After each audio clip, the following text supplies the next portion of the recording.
One, what is a sign? You've felt it, haven't you? That subtle tug in the air when something ordinary turns slightly mysterious. A number you see again and again, a strange alignment of events, a bird pausing at your window in the exact moment you asked for clarity. You might dismiss it, almost, but not entirely, because something deep within you stirs and whispers. This means something. But what does it mean?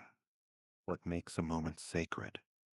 What makes a symbol rise from the static of daily life and begin to shimmer with intention? We live in a world of signs, but not all signs are signals, and not all signals are signs. And this distinction is where the mystery begins. A signal is direct, mechanical, linear. It travels from point A to point B with a specific function. A text message, a blinking light, a phone ringing. These things say what they say, and no more. A signal is about delivery, not depth. But a sign is something else entirely. It emerges from the silence. It arrives without clear instruction. It must be interpreted. A sign doesn't point to one thing. It opens a doorway. It carries a whisper of meaning, but it does not explain itself. A sign is not the message. It is the mirror. And then there is coincidence, the dance of chance, the alignment of unrelated threads, the moment when something happens that makes your brow lift slightly, a smile form, even if you can sit, explain why. The rational mind says, coincidence. The symbolic mind says, look closer. The Stoics, the Hermetics, the mystics of every lineage, they all knew that the world was not made only of matter. It was made of meaning, and meaning, when glimpsed beyond reason, takes the form of the symbol, not a tool of the intellect, but a spark to the soul. Carl Jung once said, the symbol is the best possible expression of something that cannot be fully known. In other words, it is how the unknown introduces itself, softly, metaphorically, cloaked in image and timing, and waiting to be received. So what is a sign? A sign is not just something you notice. It is something that notices you back. It's not just a pattern in the world. It's a moment when the world seems to pattern itself around you. Have you ever been thinking of someone and they call?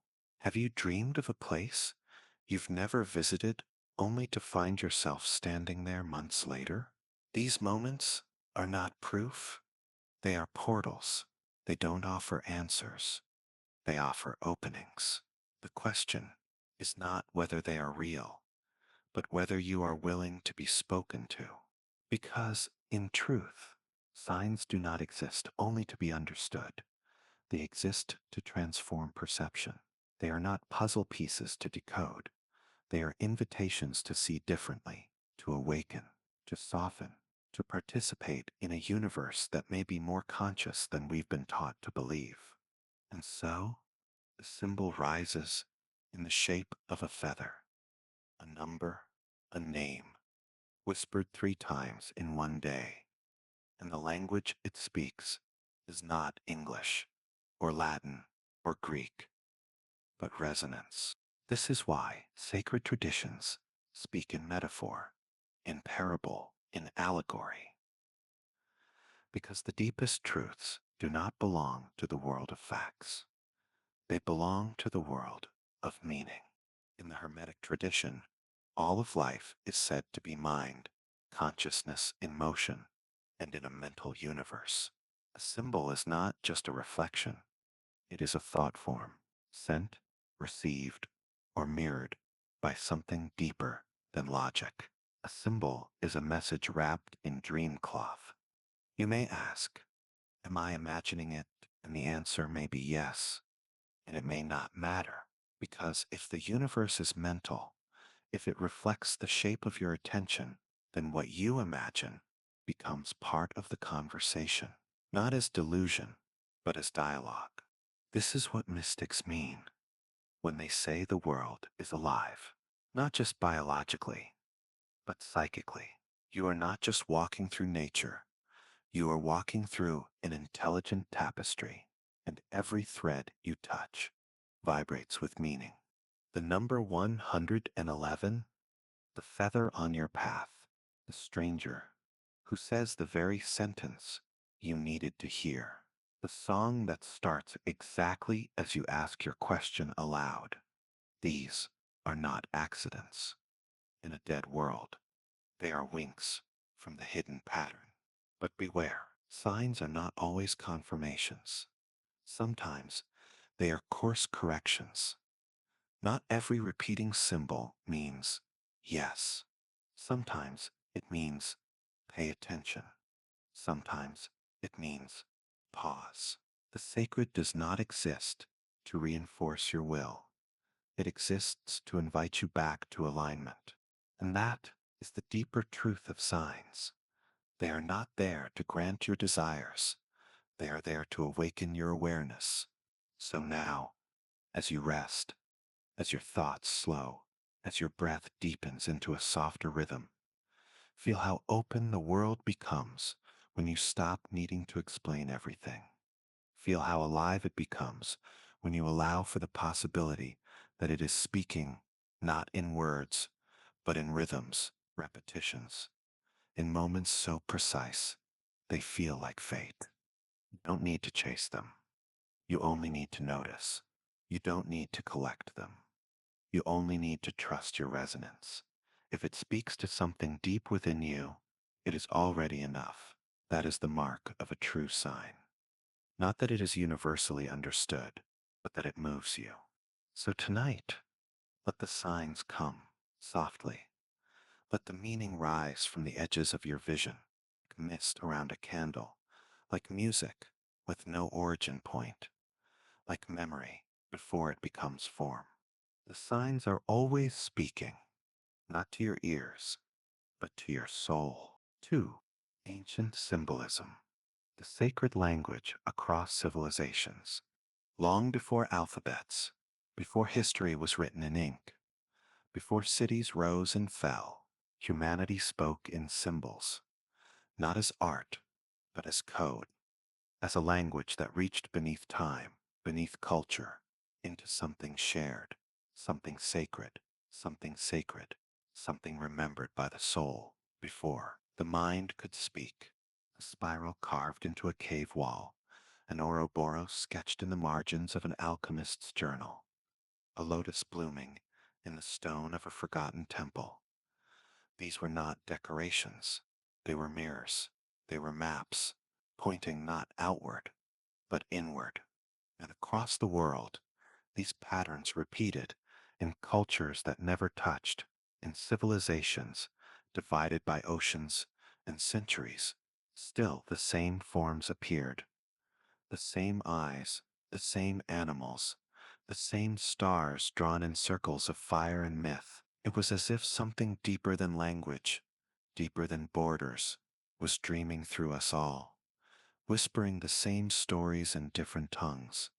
The ancient Egyptians painted their gods with animal heads, not because they believed in monsters, but because they saw the lion, the ibis, the jackal as vessels of eternal principles, courage, wisdom, transformation.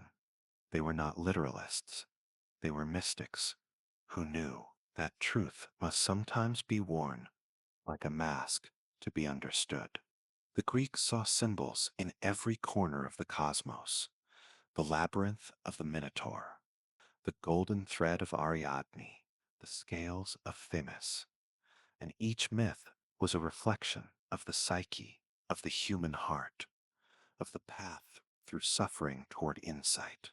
They did not worship the gods as beings, they read them as metaphors, alive in the human experience. The Norse carved runes, not as letters alone, but as energies, each glyph a vibration, each form a key to unlock some hidden chamber of fate. To cast the runes was to speak with the fabric of destiny itself, to glimpse the weft of meaning where others saw only randomness.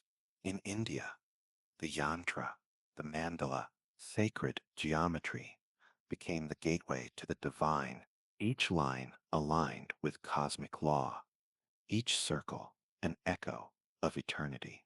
The Om symbol was not just a sound, it was the shape of the infinite, folded into a single glyph.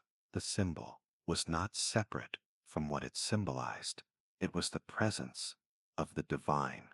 And in the desert, the Kabbalists wrote of the tree of life, of paths and spheres, of letters, born not from speech, but from light. Every Hebrew character carried a vibration, a story, a number, a sound that echoed the voice of creation.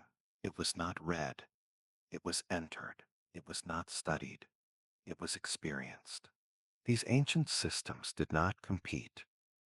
Converged, they reflected each other through 1,000 lenses.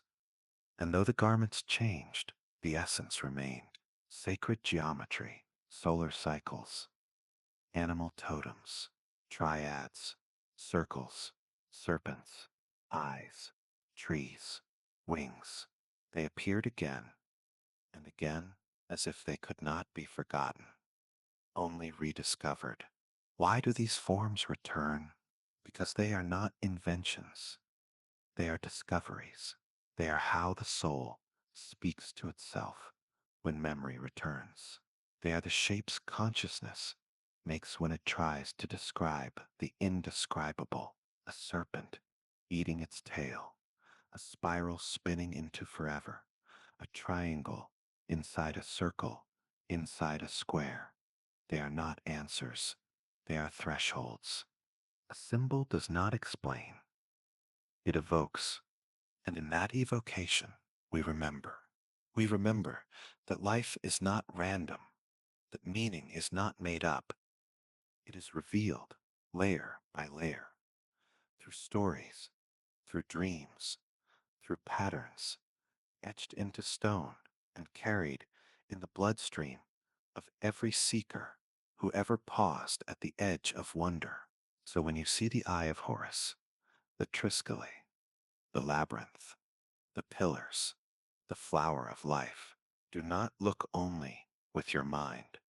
Look with your breath. Look with your feeling. Ask not, what does this mean? But where in me does this already live? Because that is the secret the ancients left behind, that the symbol is not a lesson. It is a mirror, and when it returns to you, when it stirs something wordless in the center of your being, it is not telling you something new.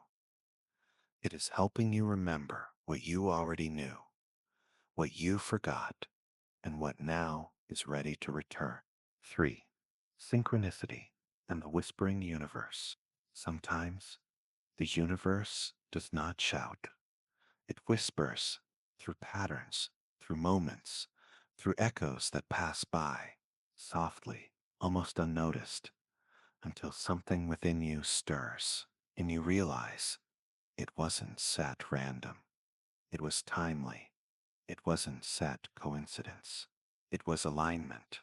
Carl Jung called it synchronicity, a meaningful coincidence with no causal link, a moment when the outer world seems to mirror the inner one, a thought just before a phone call, a dream that plays itself out in waking life, a symbol repeating, not because of logic, but because of something deeper. He believed that the psyche is not bound by the skull, that the mind extends into the fabric of reality, that the same archetypes shaping our inner world shape the events around us, like reflections from the same original light. And when that alignment occurs, when your inner state and the outer world seem to meet in secret, something opens, not proof, but invitation. A moment when you remember that the world might just be aware of you. The ancient Gnostics believed something similar. that reality is a reflection of the divine mind, fragmented, asleep, waiting to be recognized, and that certain signs, certain moments, are seeds of waking planted in the dream of daily life. Synchronicity is not just a curious pattern, it is a signal of presence, a message not from another person, but from the deep structure of reality itself. It doesn't spatto the laws of cause and effect, it follows the laws of meaning. And meaning is what moves the soul. In a world that teaches us to doubt what cannot be measured, synchronicity arrives like a note in a different key, familiar but unprovable, real but unrepeatable, personal yet universal. It asks you to feel before you explain. It asks you to trust without guarantee. And most of all, it asks you to slow down enough to notice the rhythm beneath the randomness. Because there is a rhythm, one that Jung believed we all participate in. Like instruments in an unseen orchestra, each of us carrying themes, patterns, potentials, waiting to harmonize with the world around us. You don't sub-summon synchronicity, you align with it. It begins with attention, with listening, not just to what is said, but to what returns, to what repeats. You ask a question, and three unrelated moments bring you the same word, the same animal, the same number. You ignore it, and it fades. You notice it, and it grows, not louder, but more precise. This is the whispering universe, not intervening in force, but reflecting in nuance. And the more you recognize it, the more it responds. Not like a machine, but like a mirror. Not to please you, but to wake you. The Gnostics would say that synchronicity is a crack in the illusion, a glimpse of the divine pattern underneath, a flicker of memory that you are more than flesh, that this world is more than matter. And the Stoics, in their own way, said the same, that the logos, the living order, runs through everything, and that when you walk in virtue, you walk in step with the divine current. When synchronicity finds you, do not explain it away. Do not cage it with logic. Sit with it. Breathe with it. Thank it. It is not a command. It is a conversation. It may not give you answers, but it can give you direction. It may not predict, but it will prepare. And above all, it reminds you that meaning is not made. It is revealed. So as you lie here now, as the edges of thought begin to dissolve into softness, allow yourself to wonder, what might the universe be trying to say in the spaces between sound, in the moments you usually overlook? What if the next symbol you see is not a coincidence, but a confirmation that you are exactly where you need to be? And what if the whisper you've been waiting for is already moving through your life, waiting for the moment you're finally still enough to hear it? 4. Numbers, geometry, and frequencies. When math becomes magic, there is a pattern beneath the world you see, a lattice of quiet intelligence, a rhythm that hums beneath stone and stream and sky. And though the eyes may miss it, the soul remembers. The way the petals fold, the way the stars arrange, the way music moves not only through sound, but through shape. The ancients called it sacred geometry, not as metaphor, but as law. The geometry of the divine, the mathematics of spirit in motion. They saw numbers, not as cold tools, but as living principles. Each one a vibration, a personality, a presence. One was unity. Two was duality. Three was harmony. Four was structure. And from there, the entire cosmos began to unfold like a flower opening in slow motion across time itself. In Egypt, in Greece, in India, in the hidden schools of mystery, numbers were not counted, they were consulted, revered, carried as signs, inscribed in stone temples and golden plates, not just for their function, but for their wisdom.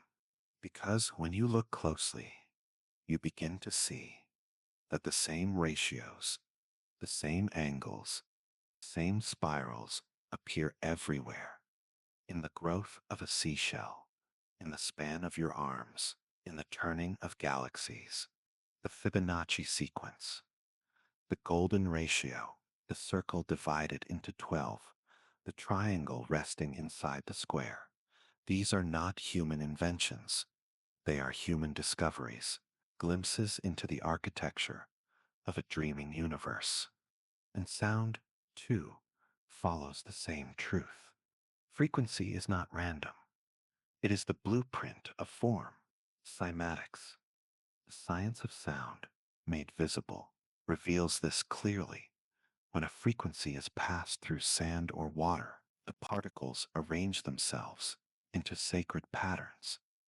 Mandalas, stars, lotus petals, spirals change the tone, change the form, which means sound is not just heard, it is shaped, and what you listen to begins to shape you. This is why chants, mantras, hymns were seen as more than devotion. They were seen as technology. Ohm 432 Hertz. The solfeggio scale, ancient tunings lost to time and rediscovered by those who listened not only with the ear, but with the body. And numbers, again, show up. 111, 222, 333. Repeating digits that appear in moments of doubt or wonder. People call them angel numbers. Others call them synchronicities. But beneath the name is a question. Why does the soul respond to something so simple, so numerical? Because somewhere deep within, you know, numbers are not just symbols, they are keys. Keys to unlock timing, balance, guidance. In tarot, numbers hold archetypes. In astrology, degrees hold alignment. In Kabbalah, each number holds a letter, and each letter holds a path. So what is all of this but the language of the One, the silent music of the divine, broken into parts, so we may remember what wholeness feels like? Pythagoreans believed that to know number was to know the soul of the universe. They were not wrong, because when you live with attention, you begin to see the structure behind emotion, the rhythm behind confusion, the design behind the disorder. The triangle becomes a symbol of balance. The circle becomes the infinite. The spiral becomes evolution. And you are no longer lost in chaos. You are being moved by pattern. So the next time you notice a number repeating, a shape recurring, a tone that stays with you longer than it should, pause, listen, trace the line back to its source. It may not speak in words, but it will speak in resonance. And resonance is the voice of the sacred in form. 5. Nature as oracle, animals, weather, cycles, omens, before books, before temples, before words etched in stone. There was the sky, the river, the rhythm of wind against bark. And this was the first scripture, the original language, the breath of the world speaking through symbol. To walk in nature is to step into a living oracle, a mirror of the soul, not in metaphor, but in structure, because nature does not pretend, it only reflects, and in that reflection, we remember what the ancients always knew. that animals are not random, that clouds are not mute, that timing is not neutral, that each moment carries something more than weather, more than biology, more than routine. The raven circling overhead, the fox that crosses your path, the sudden hush before a storm, the gust of wind just as your thought sharpens into clarity. These are not events to dismiss. These are invitations to listen, not with the ears, but with attention. The Native American traditions saw animal messengers not as fantasy, but as sacred teachers, each one holding a medicine, a lesson, a frequency. The owl for wisdom, the deer for gentleness, the snake for transformation, not because of myth, but because of memory. The Celts watched the trees. The Druids marked the seasons. They listened not just to the sun, but to the soil. They believed the forest held answers. And it did, not because it spoke in language, but because it echoed with pattern.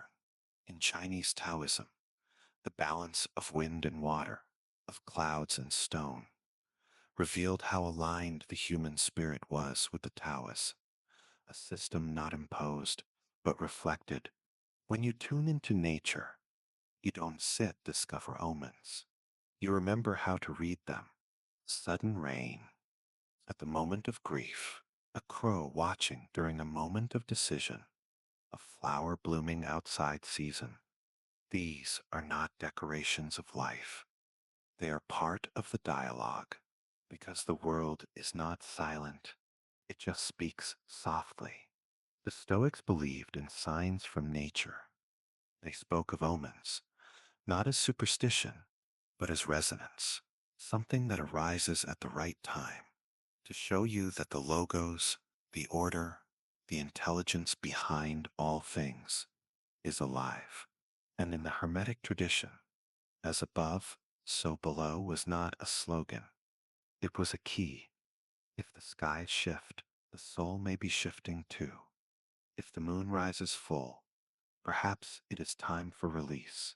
If the tides turn, perhaps it is time to begin again. When you notice, when you allow, when you slow your breath and simply watch, the world begins to glow. Not brightly, but subtly, the way dew catches moonlight, or leaves hum in the late afternoon sun. You begin to feel that perhaps the hawk was meant to appear now. Perhaps the rustling in the trees was not just wind, but a kind of signal, a punctuation, a nod from the unseen.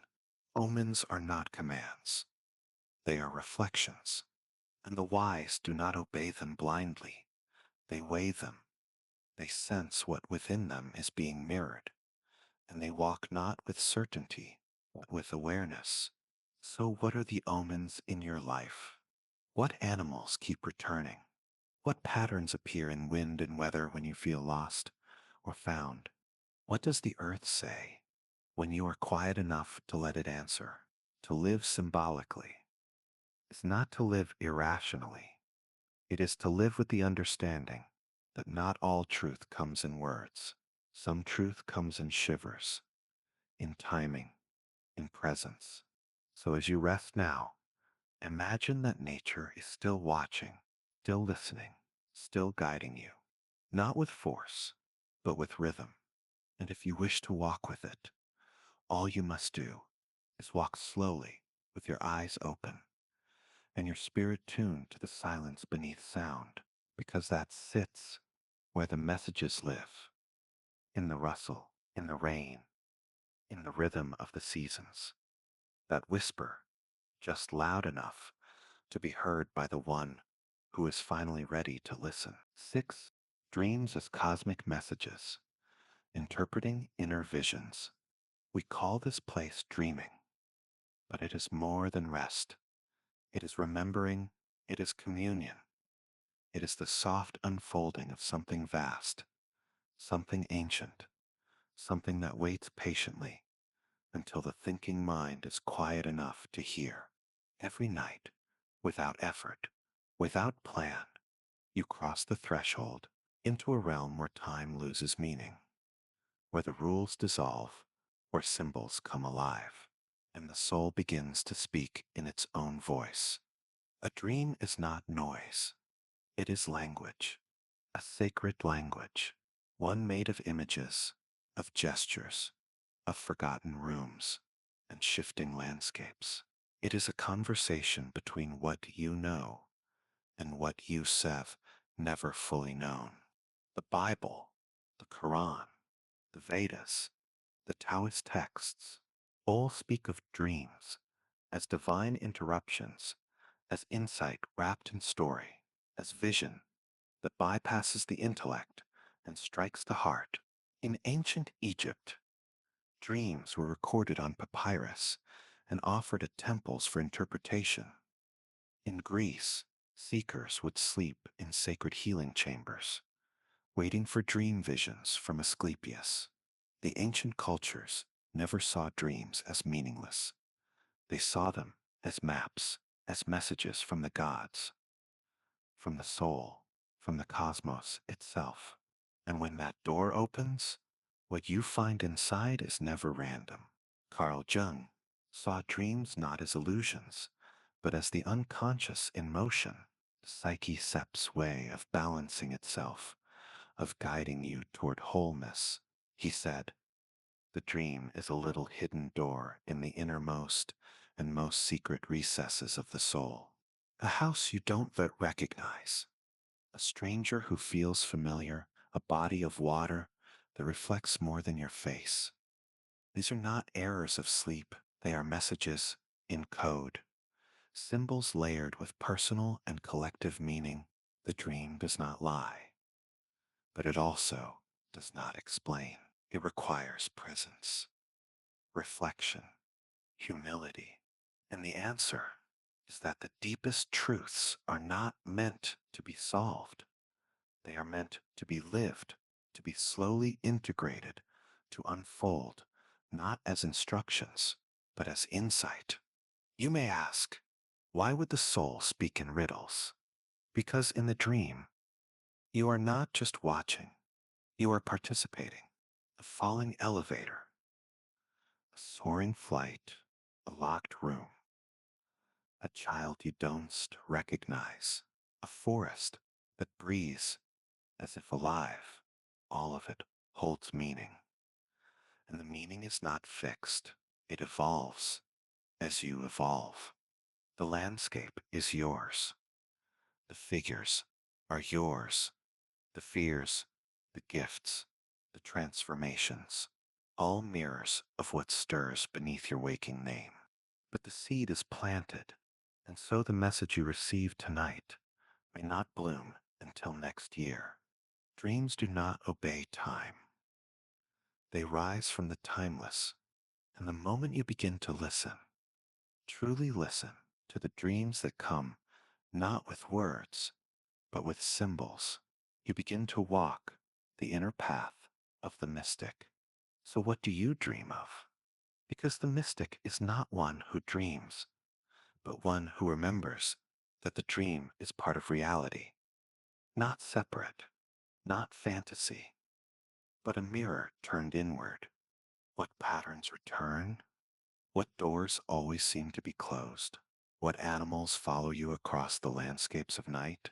What scenes ask for your attention again and again? There is no dream too strange, too small, too broken to matter. Each carries a shard of light, a glimpse of something sacred trying to speak, because dreaming is not confined to night. You are dreaming now when memory drifts in, when the wind reminds you of something long gone, when deja vu brushes your shoulder. The more you listen, the more dreams respond, not just in sleep, but in waking life. So tonight, as you drift further inward, say to your soul, I sit, I'm ready to listen now. The dream is the inner voice of the universe, using your life, your memories, your symbols to lead you home. Let the images come. Let the metaphors rise. Let the messages move through you without fear. They do not come to confuse. They come to awaken. And as the dream unfolds, let yourself trust that even if you do not understand, something within you already knows what it means. 7. Archetypes in motion. The hidden myth you're living. You are not just living a life.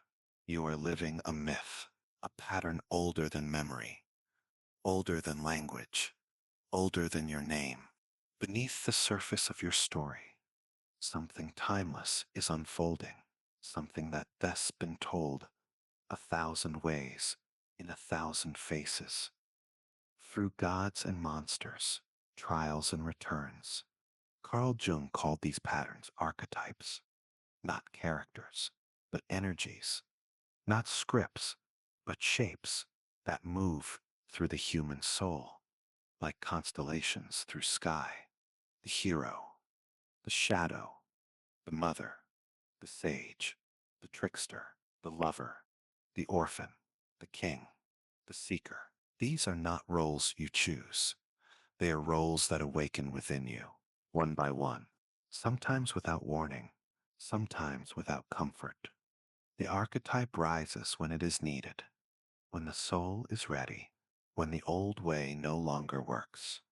And when it arrives, it colors everything. You no longer see a setback. You feel the call to journey.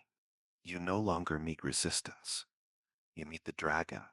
You no longer feel lost. You realize you are in the wilderness phase of the myth. These shifts don't just happen in stories. They happen in you. They happen in the heartbreak that becomes the descent, in the mentor who appears at the perfect time, in the moment you finally face yourself in the mirror, not as victim, but as participant, because every archetype carries a challenge and a gift. The hero must leave what is safe. The lover must open without clinging. The sage must let go of being understood. The orphan must discover belonging inside themselves. And all of this happens not out there, but in the moments you think are ordinary. Your arguments, your decisions, your dreams, your longing. They are not random fragments.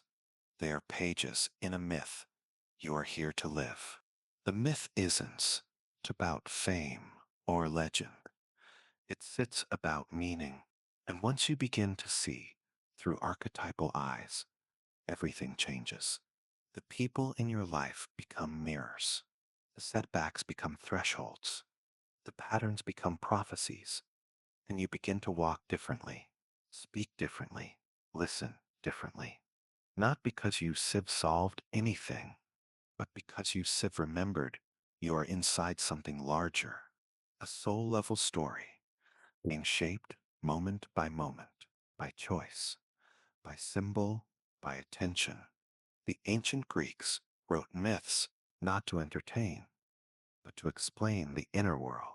Odysseus was not just a traveler. He was the soul learning. Patience, cunning. Persephone was not just a victim. She was the mystery of descent and rebirth. Prometheus was not just rebellious. He was the spark of inner knowing. And these myths are not finished. They live on in you. You are the one walking the labyrinth. You are the one carrying the fire. You are the one being asked to choose again. Not because you are flawed, but because you are becoming. To live mythically is to say yes to that becoming. To see your heartbreak as a descent, your confusion as the fog before the revelation, your pain as the pressure before transformation. The myth doesn't make life easier, but it makes life sacred. And in that sacredness, even suffering finds a purpose. So tonight, as you reflect, as the breath slows, as the inner world expands, feel which archetype is speaking now. Are you being called to begin or to end? Are you asked to surrender?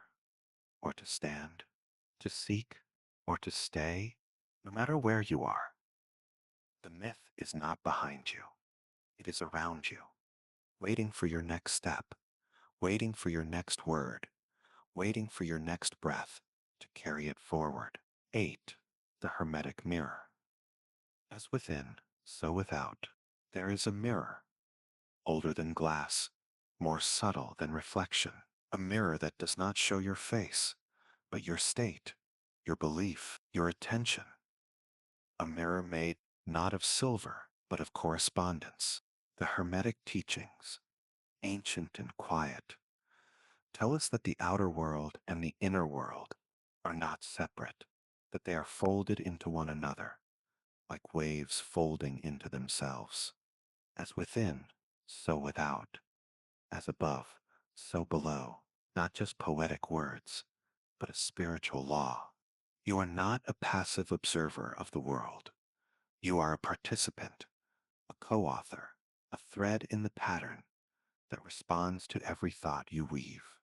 The chaos outside is not always yours, but how you meet it mirrors what you carry. The fear, the yearning, the clarity, the refusal, the gratitude, all echo outward, and the world echoes back, not as reward or punishment, but as resonance. The outer is shaped by the inner, not instantly, not always visibly, but gradually, subtly, like wind carving stone. You think a thought, it becomes a word. The word becomes a tone. The tone becomes action. The action becomes your environment. And so you look outside and ask, why does this keep happening? Why do these people return? Why am I caught in this loop? And the Hermetic answer is to look inward, not with blame, but with awareness, because life is always answering you. But you must learn to ask better questions. When you change your questions, the mirror begins to shift. You ask not, why is this happening to me? But what in me aligns with this? Not, how do I escape this world? But how can I reflect a new one? And in that moment, the mirror doesn't sit, just reflect. It begins to transform. Because the mirror is not just glass, it is clay, and it reshapes itself as you reshape within. This is why meditation matters. This is why intention matters. This is why integrity is not just moral, it is magnetic.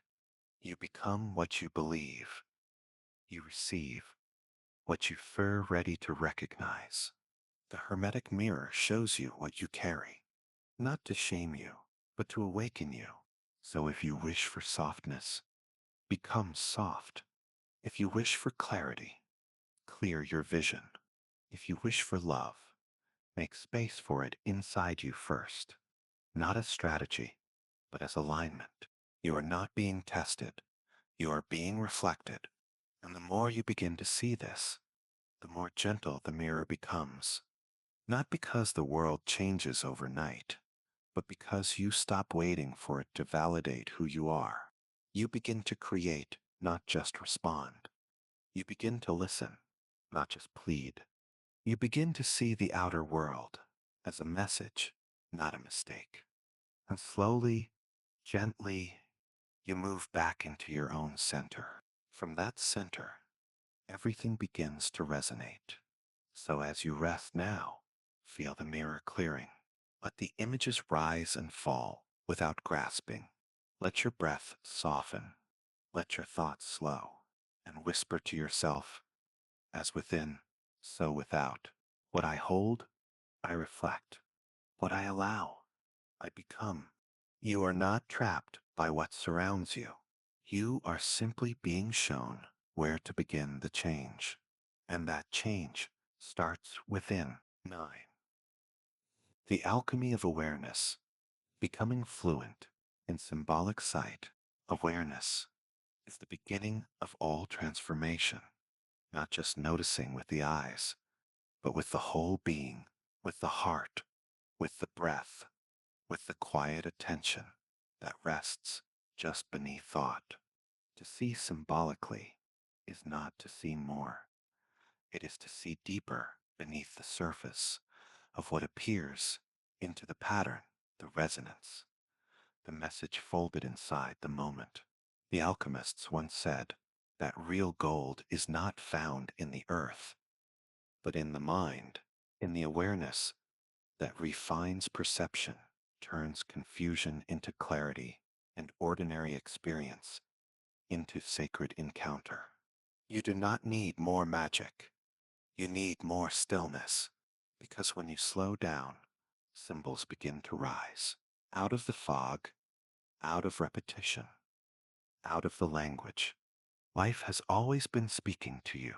A butterfly landing at your feet, a name spoken 3 times in one week, a book that finds its way into your hands without asking. These are not accidents, they are alignments. But the mind moves quickly, and meaning requires stillness. So the first alchemy is the ability to pause, to stay long enough with a moment to ask, what is this showing me? What does this mean to me right now? Not as superstition, but as inner literacy, the ability to read the world, not just with logic, but with intuition. Symbolic sight is not just seeing signs, it is seeing through them. It is knowing when something repeats that it is not random, but rhythmic. It is knowing that when a certain color or word or feeling appears again and again, it is not background, it is a doorway. And the key to that doorway is your willingness to wonder, not to explain away, but to enter in. Because alchemy is not about turning lead to gold. It sits about turning confusion to wisdom. It steps about taking the ordinary and allowing it to reveal the sacred that that's always been inside it. You become the philosopher, the mystic, not by leaving the world, but by beginning to see it differently. And that seeing begins with attention.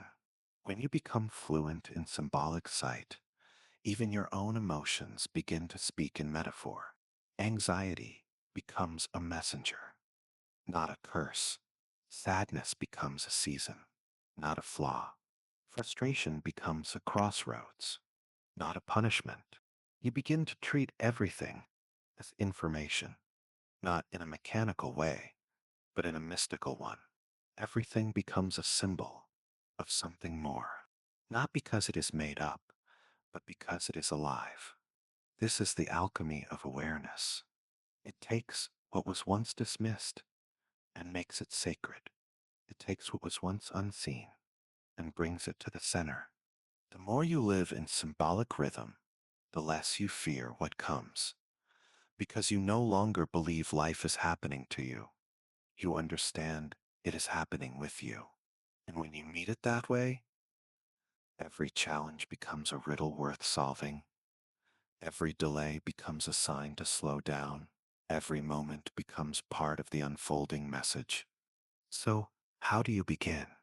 You begin by watching with softness, with curiosity. You begin by asking, what is life showing me now? What symbol is trying to be seen? What pattern is speaking through this moment? Not for control, but for connection. Not to escape, but to listen. And that listening becomes your inner compass. Your symbolic sight sharpens, not through study, but through surrender, through wonder, through your willingness to be spoken to by the world you walk through. So tonight, as your thoughts begin to drift and your breath slows, feel yourself entering that inner space where awareness ripens, where perception turns to gold. Let every symbol that has followed you return.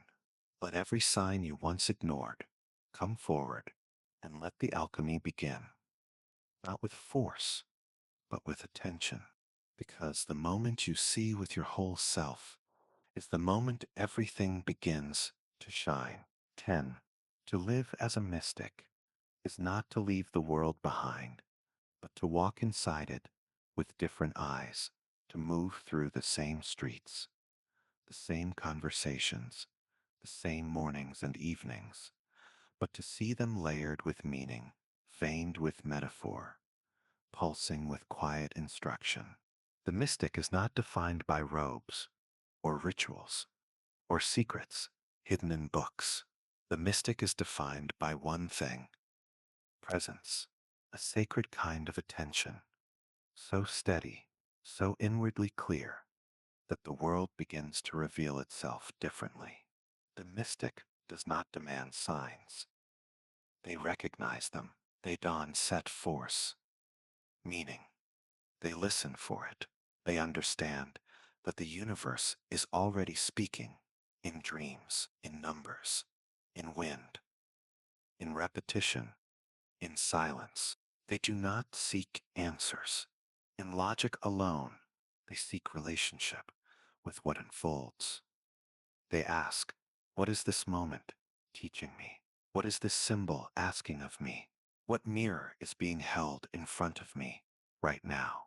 And slowly, without forcing, life becomes a dialogue, a rhythm of intuition and reflection, guidance, not as command, but as invitation. To live this way, you don't need to escape the ordinary. You need to see that the ordinary is already sacred. The way light moves across your hands in the morning, the sound of leaves shifting outside the window, the glance of a stranger that stirs something ancient inside you. The mystic does not walk faster than time. They slow down until time opens, and in that stillness, they remember that every object, every event, every word is a vessel for something deeper trying to emerge. Candle on your table is not just wax and flame, it is the memory of inner light. The tea you sip is not just comfort, it is ceremony. The question you can set shake is not noise. It is the first chord of a new path asking to be played. You begin to notice that your inner world speaks before your outer life does, that intuition precedes instruction, that your body reacts before your mind understands. And so you follow feeling, not to abandon reason, but to reunite with a fuller way of knowing. And the more you listen, the more fluent you become. You wake up and remember your dreams. You hear the same phrase 3 times in one day, and you pause. You choose your words more carefully because you feel how each one shapes your future. The mystic walks gently, not because they are weak, but because they are listening, listening to the soul of things, to the hum beneath the noise, to the light inside the image, to the timing that is never late and never early. They trust that not all meaning must be explained, that not every mystery must be solved. Some truths arrive slowly, like fog lifting, and some are never spoken, only lived. So what does it mean to live this way? In a world of signs, it means you accept that not everything is random. It means you treat the symbolic as sacred, not superstition. It means you walk in rhythm with what returns. It means you let your inner life shape your outer path. And above all, it means you learn to trust what moves through you, even when others don't see it, even when it doesn't make sense at first, even when the symbol comes before the story, because that is the mystic Sep's path, to walk not in certainty, but in connection, to follow not what is loud, but what is meaningful, and to remember that the world is not just a place, it is a mirror, always reflecting, always responding, always whispering. If you are willing to hear, living as a mystic in a world of signs. 11. Returning to silence. Let the symbols come. You've to wandered through myths and mirrors, through symbols ancient and unseen. You've to walked slowly across the threads that weave through waking life and dreams, through stars, numbers, animals, shadows, intuition. And now, as the journey begins to fade into quiet, you return to the stillness beneath all signs, the place where the symbols rest before they rise, the silence where meaning is born before it is ever spoken. You don't just need to understand everything tonight. You don't just need to decode it all or hold it all, because what is meant for you will remain, not in the mind alone, but in the shape of your breath, in the timing of your choices, in the feeling that returns again and again, like a soft hand on the shoulder, reminding you to trust. Symbols are not chased, they are received, and the more silent you become, the clearer they appear. So as your body softens and the night deepens around you, let the questions fade. Let the mind slow its rhythm. Let the breath become your anchor.